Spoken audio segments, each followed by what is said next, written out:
23bps라는 의미이기 때문에 보험료가 0.23%인데 내가 보상을 회사 하나가 망했을 때, 채권 하나가 부도가 났을 때 1밀리언을 받고 싶다 그러면 1밀리언에 해당하는 0.23% 보험료를 내면 되는데,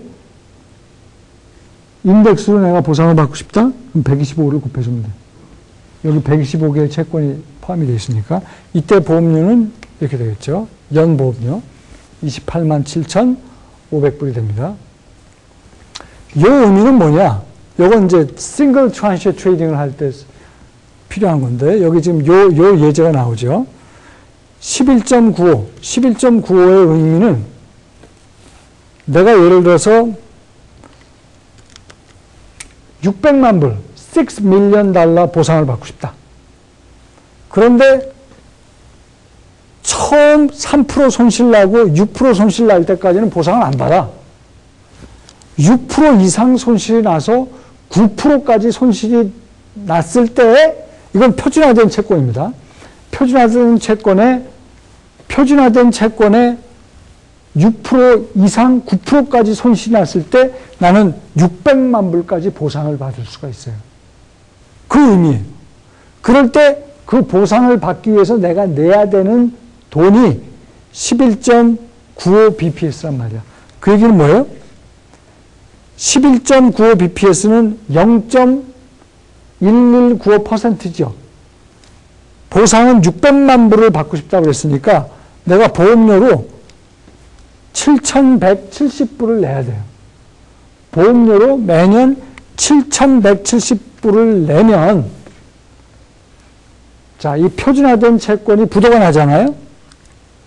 6% 이하일 때는 전혀 보상을 못 받아요. 왜? 이 보험료는 6%에서 9%까지 부도가 났을 때, 6%에서 9%까지 손실이 발생했을 때, 6%, 9% 부도는 좀 헷갈리죠. 그러니까 손실이 발생했는데 처음 3%까지는 전혀 보상을 못 받아. 처음 6%까지도 보상을 못 받아요. 근데 6%가 넘어가면 그때부터 보상을 받는데, 보세요. 6, 7, 8, 9. 그래서 이 구간이 세 수로 나눠져요. 그죠? 하나, 둘, 셋. 6에서 9%까지 손실이 발생했을 때 600만 불 보상을 받는 거고, 처음에 6에서 7%까지 보상이 나면 200만 불 보상을 받는 겁니다. 추가로 7에서 8% 손실이 더 커지면 200만 불 보상을 받게 되고, 8에서 9%까지 손실이 발생하면 그때 600만 불 보상을 받는 거예요. 아시겠죠? 그 얘기입니다. 그래서 그게 이제 소위 그 싱글 트랜시 트레이딩이라는 거고요. 인덱스를 이 지수를 활용해가지고, 이렇게 채권들 부도 위험에 대해서 해지할 수 있는 거죠. 또는 채권 포트폴리오를 많이 갖고 있는 사람이 이걸 통해서 간접적으로 보상을 받음으로써 채권 위험 관리를 한다라고 보시면 돼요. 그 다음에 이제 2005년 전후해가지고 이 CDO인데 신테릭 CDO가 이제 굉장히 또 유행을 하기 시작합니다. 그리고 이 신테릭 CDO가 또 이 금융위기를 통해서 신테릭 CDO는 다 망했습니다. 쉽게 얘기하자면. 그 신테릭 CDO는 뭐냐? 그냥 CDO랑 어떤 차이가 있냐면, 그냥 CDO는 그 채권 풀을 만들잖아요. 거기서 캐시가 들어오죠. 그죠? 그걸 가지고 이제 고객화된 상품을 만들어준 게 CDO였잖아요. 신테릭 CDO는 그런 그 채권 풀을 만들고 거기서 직접 캐시플로우가 들어오는 게 아니고, 국채와 CDS를 팔아서 인위적으로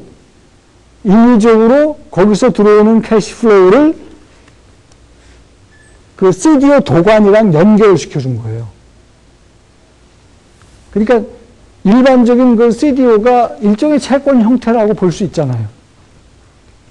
그러니까 일종의 여기 지금 제가 회사채 예를 들었는데, 왜 국채와 CDS를 파는 포트폴리오를 가지고 회사채가 만들어지느냐?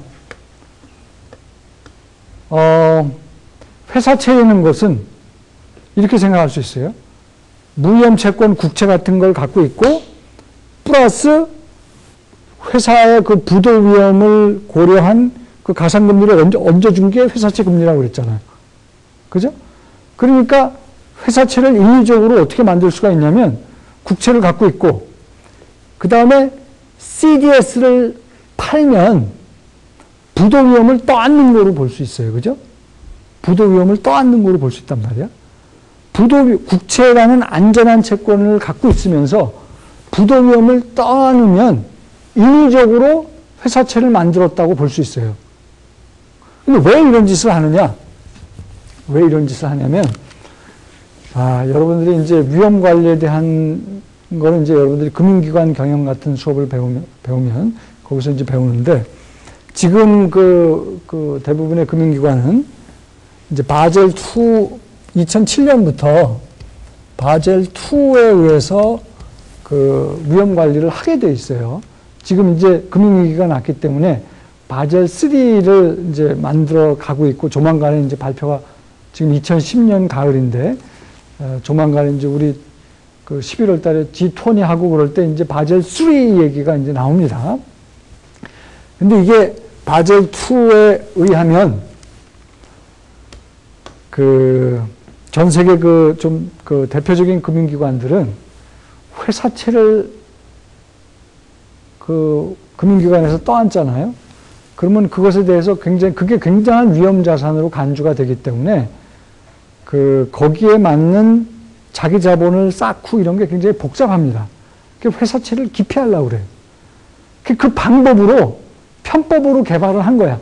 실질적으로는 국채를 갖고 있으면서 CDS를 팔면 부도 위험을 떠안으니까 회사채와 유사한 포트폴리오가 생기는 거예요. 그러니까 회사채를 갖고 있는 것과 똑같은 효과를 갖고 있으면서 결과적으로 바젤 2에 따르는 그런 위험 부담, 자기 자본을 더 쌓아야 되고 이런 부담을 피할 수가 있는 거예요.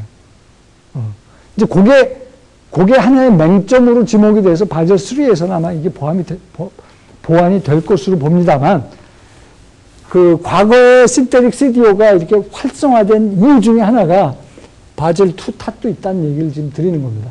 이것에 따르면 회사채를 그냥 앉는 것보다는 이렇게 국채를 사서 CDS를 팔면 회사채를 갖고 있는 것과 똑같은 효과를 누리면서 규제를 피할 수 있는 그런 이점이 있기 때문에 이게 신테릭 CDO가 굉장히 활성화됐었다.